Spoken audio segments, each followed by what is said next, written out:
Tadi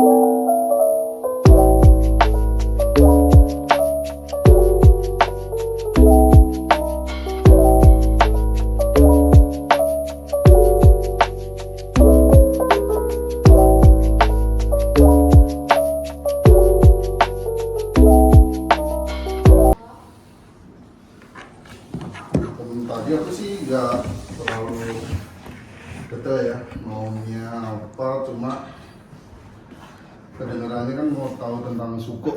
Iya Pak. Udah ada di bawah.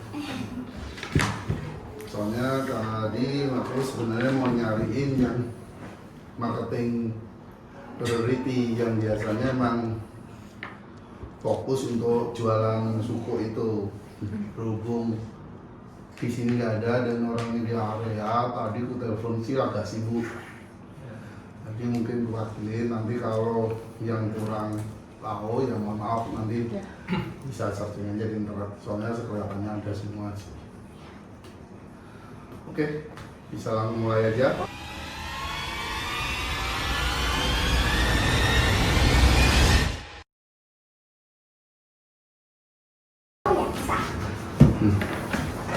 Sebelumnya izin Pak, perkenalkan kami mahasiswa dari UB. Kami izin memperkenalkan diri masing-masing ya. Saya Andrian. Saya Brika Karafi. Saya Benedict Ustadin. Saya Widianti. Saya Naya. Saya Diva. Kita dari mahasiswa UB mau sedikit wawancara tentang suku. Yang pertama, pertanyaan itu ada apa itu suku? Mungkin dari Bapak ada penjelasannya.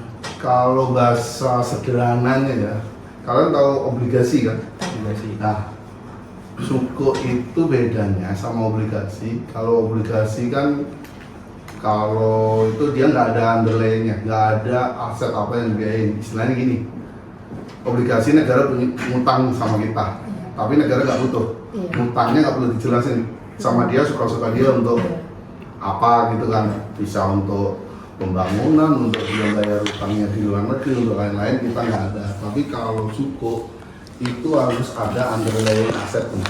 Biasanya kalau suku dijelasin di suku itu untuk biayain apa, misalnya pembangunan tol Jawa, Trans Jawa. Nah itu harus ada aset apa sih yang dibiayain. Secara garis besarnya itu aja sih. Jadi kalau yang suku, kalau yang di syariah itu harus ada underlying apa yang dikerjakan sama pemerintah. Kalau obligasi ya dia untuk belanja negara pun atau belanja pemerintahan boleh, kalau suku nggak bisa. Dia biasanya kebanyakan sih untuk pembangunan, kayak bangun tol atau Indonesia lagi ngerjain proyek apa, dananya kurang, itu bisa pakai suku. Gitu. Ya, terus selanjutnya Pak, bagaimana peran suku ini di lembaga ini, di BSI? Ya, BSI kan salah satu untuk penjualan ya. Jadi kalau suku itu emang dijual di semua bank syariah. Sebenarnya kalau di kayak lembaga keuangan sih ada. Tapi kalau suku kan ada dua tuh, ada suku yang sekarang beredar, ada suku biasa sama suku tabungan. Kalau suku biasa itu yang dia bisa jual tuh, orang di pasar sekunder. Jadi pertengahan jalan, jangka waktu 5 tahun, pertengahan jalan kita butuh duit, kita jual. Kalau suku tabungan kan nggak bisa, dia harus nunggu fix jatuh temponya. Biasanya orang nggak terlalu suka nih, kalau misalnya duitnya ketanamnya lama nih, namanya 5 tahun ya 5 tahun dia baru bisa nyairin. Ataupun pas dia jual tuh rugi banget, biasanya setengah harga. Dari itulah kalau di BSI itu salah satu agen yang ditunjuk pemerintah untuk penjualan. Kalau sekarang itu lagi dijual suku seri apa ya?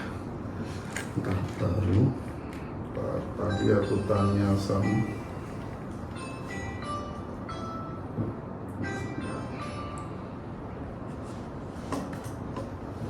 sekarang lagi dijual ST013 suku tabungan. Nomor udah 13, berarti negara udah ngeluarin suku tabungan. Itu yang lagi dipasarin di BSI. Kalau ya nih, itu bagi hasilnya 6,4%. jadi lebih tinggi dari deposito saat ini. Deposito kan kalau Himbara kan paling 3, Iya, 3, kecuali danamu di atas 100 miliar barulah dapat lebih. Kalau enggak biasanya kecil-kecil sih, 3, 4 itu. 4 aja jarang. Himbara kalau umum paling kita dapat kalau kita deposito 2, setara 2%. Oke, lanjut Pak. Perbedaannya suku ini sama obligasi konvensional gimana Pak? Yang berarti kalau berbedanya secara garis besarnya itu sih, kalau istilahnya kasarnya kalau suku itu harus ada underlyingnya, underlying asetnya apa. Jadi kalau obligasi kan bebas tuh, Iya, dia bisa dipakai untuk keuangan. keuangan, untuk belanja pemerintah bisa, entah istilahnya membayar gaji PNS apa boleh. Kalau suku nggak boleh, dia harus underlying aset apa sih yang kita mau biayai, kayak bangun fisik, istilahnya lebih besarnya ke fisik. Terus kalau aturan biasanya kalau suku harus ada fakta MUI-nya. Jadi MUI harus izinin dulu nih, kita mau biayain ini boleh nggak. Terus sumber pendanaannya kalau suku ditambahin sama proyek pemerintah. Yang terus returnnya kalau obligasi kan bunga atau capital gain-nya. Nah kalau suku itu ada imbal bagi hasilnya. Terus ada yang model ijarah itu kayak fee. Jadi kalau akad kan ada yang ijarah itu kayak fee. Jadi kita dapat fee nih, bukan bunga. Oh, Nah, terus capital gain-nya ada itu kalau udah selesai biasanya. Kalau mendekatin kan bagi hasilnya udah apa sih, kalau setara berapa persen. Ya kalau dasar hukumnya sih semua sama sih. Kalau suku ini kebaca Undang-Undang nomor 19, nanti bisa dibaca aku kasih, kalian catat aja soalnya ini internal kita. Kalau obligasi sih nomor 24 tahun 2001, suku baru 2008 dulu. Nanti bisa catat kok. Aku juga nggak hafal sih soalnya aku juga jarang ngerjain ini. Job deskku bukan ini. Selanjutnya Pak, itu bagaimana proses pembelian suku di BSI ini Pak? Nah, kalau pembelian suku itu biasanya kita daftar dulu. Jadi nggak langsung beli dapat gitu nggak. Biasanya kita daftar untuk dapatin kupon. Jadi ada aturannya, bentar.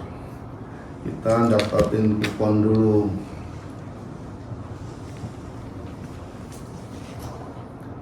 Jadi dari kupon itu kadang-kadang dapat, kadang-kadang juga enggak.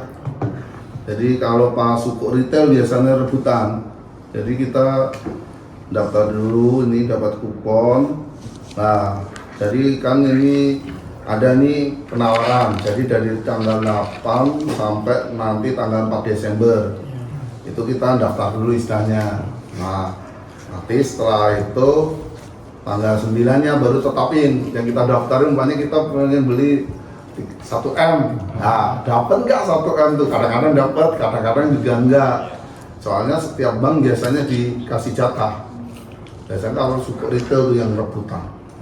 Rebutan banyak yang udah daftar nggak dapat, makanya kadang-kadang cepet-cepetan kita. Kan kita dapat jatah berapa triliun nanti dibagi seluruh Indonesia kan. Nah, cara belinya gitu. Jadi kita daftarin dulu. Tapi duitnya harus diblokir dulu, duitnya harus ada dulu. Nggak boleh daftar tapi kita nggak punya duit, ya daftar duitnya di hold dulu senilai belinya, umpamanya beli 1M ya kita daftar, duit kita 1M itu udah di hold. Nanti pas sukunya ada langsung otomatis kita langsung bayar gitu. Itu belinya bisa lewat mobil banking, BSI-net, kita udah online bisa biasanya daftar sendiri, beli suku duitnya kita hold di situ. Saya izin bertanya Pak, apakah ada keuntungan khusus bagi masyarakat Batam yang berinvestasi dalam suku di BSI? Kalau keuntungan khusus sih nggak ada ya, cuma kita ya sama aja. Jadi kamu orang Batam nggak Batam ya istilahnya sama aja. Jadi sama kayak kita investasi. Jadi kalau investasi kita harus milih ya. Jadi duit yang kita punya itu tergantung kita mau apa. Maksudnya duit itu kita butuhin dalam jangka waktu berapa lama. Kalau mengharapkan imbal bagi hasil yang fix, yang gede, agak lama ya kita aman main suku. Tapi ya duit kita 3 sampai 5 tahun ya terbenam lah di situ. Tapi aman istilahnya kalau main suku, obligasi aman. Apa? Ya kecuali negara bangkrut kita baru nggak dibayar kan. Tapi kalau resikonya, kalau suku tabungan pas kita kepepet di tengah waktu, pas kita jual pasti jatuh. Soalnya dia suku tabungan harganya, kalau yang suku retail itu tergantung harga pasar, bisa untung bisa enggak. Biasanya dia tiap bulan itu deketin, bagi hasilnya namanya target 6 nih. Nanti dia lihat berjalan waktu tuh biasanya diumumin naik lah. Kalau naiknya semakin tinggi biasanya harganya akan naik nih. Umpamanya bangun tol ini untungnya gede, jadi returnnya yang standarnya 6 naik jadi 8, 9 itu biasanya orang rebutan. Tapi kalau returnnya tetap aja biasanya ya pas kita jual orang nggak mau beli. Jadi nggak ada spesifikasi khusus. Jadi kalau teman-teman mau apa tuh main nyimpen duitnya tergantung tujuannya untuk apa. Hanya kalian nih mau kuliah, aku mau lanjut S2 5 tahun lagi, duitku kubenamin untuk apa sih yang duit sekarang ada. Kalau aku tabung aja kan nilai uang kita sama nilai inflasi kan kadang-kadang nggak sesuai kan. Umpamanya kalau kita dulu beli permen 100 rupiah, sekarang udah dapat apa? Duit koin 100, kalau parkir aja udah kurang. Biasanya manifestasi kan macam-macam tergantung. Makanya teman-teman kalau mau imbal bagi hasil gede, cepat, ya main saham. Itu cepat tuh, tapi resiko ya cepat. Kalau sahamnya pengen agak itu ya beli saham blue chip yang 10 daftar pertama itu, tapi ya naik turunnya dikit. Soalnya pasti kayak BCA, Jarum, Sampurna apa kan ya naik turunnya dikit. Tapi kita kalau istilahnya cuan di situ yang cepat ya nggak dapat. Soalnya dia aset, jadi tentuin dulu tujuannya.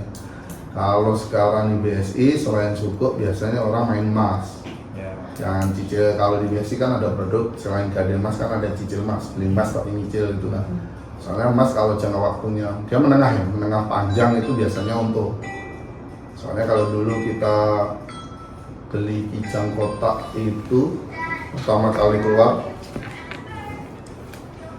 kijang kotak itu senilai 80 sampai 90 80 apa 800 gram mas itu dapat kijang kotak. Kalau sekarang 800 gram kita bisa dapat Fortuner. Kan emasnya lebih tetap kan. Kalau orang Islam ngomong dalam zaman Nabi beli kambing 1 dinar, sekarang tetap 1 dinar, cuma nilai dinarnya sekarang udah 3.700.000 kan. Nah gitu, makanya keuntungannya kalau main suku itu lebih aman. Tapi ya kita nggak bisa uangnya dipakai mendadak. Jadi kalau suku itu ada bagaimana, suku ini 5 tahun, 4 tahun, ya udah. Berarti kita harus spare uang untuk jangka waktu itu. Kita jangan harapin duit itu balik. Mungkin imbal jasanya yang tiap bulan aja kita nikmati. Nah, kalau belinya kecil ya dapatnya kecil. Kalau kita miliaran ya dapatnya lumayan. Tapi keuntungannya insya Allah pasti lebih aman daripada main yang lain, saham atau apa. Baik Pak, pertanyaan selanjutnya, apakah ada risiko yang perlu diperhatikan investor sebelum berinvestasi di suku? Ya, resikonya itu tadi. Kalau resiko loss, bener-bener loss itu insya Allah nggak ada. Kecuali negara kita bangkrut ya, karena dijamin negara. Ya kita harus pinter maintain uang kita tuh dipakainya kapan. Soalnya kalau di pertengahan jalan itu pasti ada resiko untuk hilang. Walaupun kadang-kadang nggak semua, apalagi milihnya suku tabungan.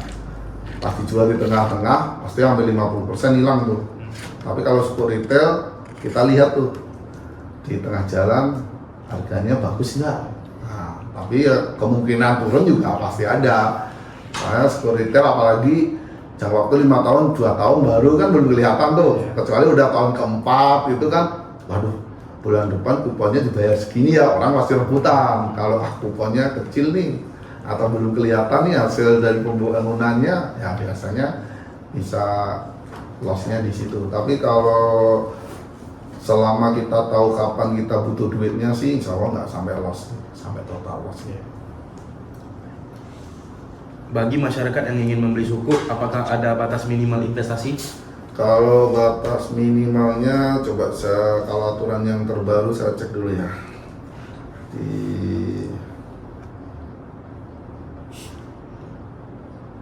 minimalnya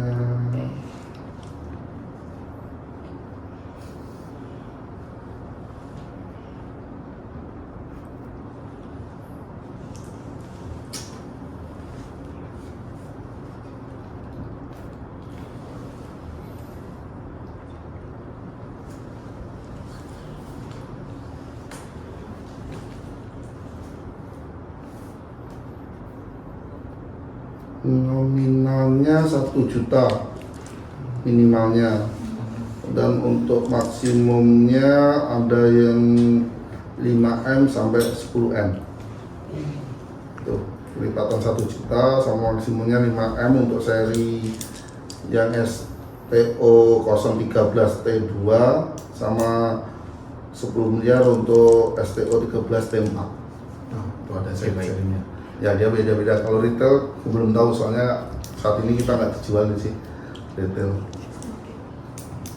Baik Pak, untuk pertanyaan yang terakhir, apakah Bank Syariah memberikan edukasi atau informasi lebih lanjut mengenai suku kepada masyarakat?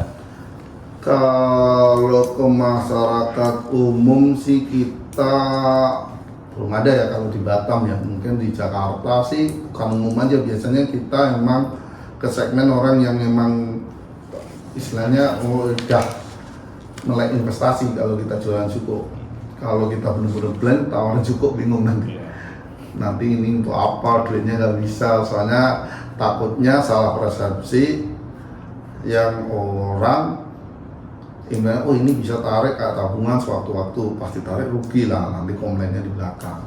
Ya sebenarnya yang sekarang itu kan kayak asuransi kan ya, kalau aku bilang di BSI dulu aku legacy BSM juga banyak komplain sih, soalnya agennya jualnya kan investasi, padahal asuransi kan dalam tanda kutip dia bukan investasi. Pasti asuransi yang bangkrut nggak bisa dibayar kan yang asuransi ujung-ujungnya investasi. Soalnya emang tujuan asuransi kan bukan itu, bukan investasi. Kalau yang main investasi ya jangan di asuransi gitu. Asuransi itu istilahnya berguna bagi keluarga yang kita tinggalin, bukan bagi kita gitu. Kita tuh kalau main asuransi ya nggak berguna bagi kita gitu. Istilahnya asuransi berguna kalau kita nggak bisa kerja, kita nggak menghasilkan lagi, wassalam, baru keluarga kita yang menikmati. Makanya kita nerangin suku itu ke orang yang memang biasanya dia udah ngerti, udah istilahnya udah mulai investasi lah, dia ada duit lebih yang mau spare ke yang lain. Jadi nggak ada sih kita untuk umum, soalnya kalau pas generasi umum biasanya pengalamanku sih banyak yang nggak nyambung juga. Biasanya kita datang ya emang orangnya mau kita jelasin, atau emang komunitas yang udah ngerti gitu baru kita masuk ke dalam. Ada yang mau bertanya? Tanya ya, mungkin kalau suku udah, atau mau tanya tentang Bank Syariah, kalau bisa saya jawab. Daripada kalian penasaran, Boleh. tanya apa aja, nggak apa-apa, nggak harus Iya. dibatasin. Ide, bedanya apa? Kurang lebih jelas. Nah, kan Bank suku, mungkin kalau gue sih mau tanya yang lain. Kalau mau nyatet ini ada aturannya, detailnya, tapi ada beberapa, tapi jangan di itu aja ya, soalnya ini ya BSI. Kalau mau nyatet, kalau yang rajin